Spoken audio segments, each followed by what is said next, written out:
তো সবাই দেখতেই পাচ্ছ আমি চলে এসেছিলাম কালকে রাতের বেলায় আমাদের এই বাড়িতে। তো এখন যাচ্ছি স্নানে। আর এই যে আজকের মেনুটা দেখাই এই বাড়িতে, এই যে মাটন রান্না করবে ইনি, এই যে। আর এইদিকে তাকান একটু, এনার নাকি জ্বর, কিন্তু এই যে জ্বরের মধ্যেও এই করে যাচ্ছে।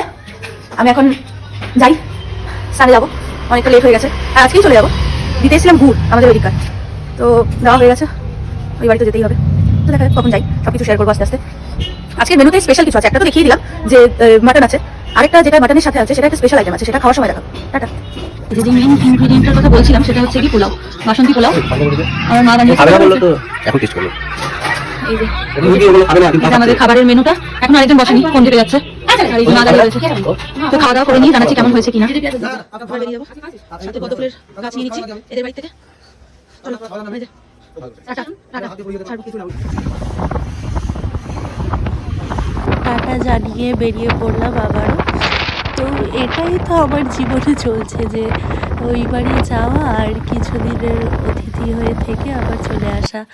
সত্যি মেয়েদের জীবনটা একটু কষ্টই লাগে বলো, নিজের বাড়ি থেকে যখন চলে আসতে হয়। যখনই যাই, এই যে বাড়ি চলে এসেছিলাম, বাড়ি চলে আসার পরে না আর কিছু খাওয়া দাওয়া করিনি। আমার কাছে বানানা চিপস ছিল, এবার দেখো আমি খাচ্ছি, আমার পাশে দুইজন বসেই রয়েছে খাওয়ার জন্য। তো আজকের মতো এটুকুই, সবাইকে খাইয়ে দিচ্ছিলাম।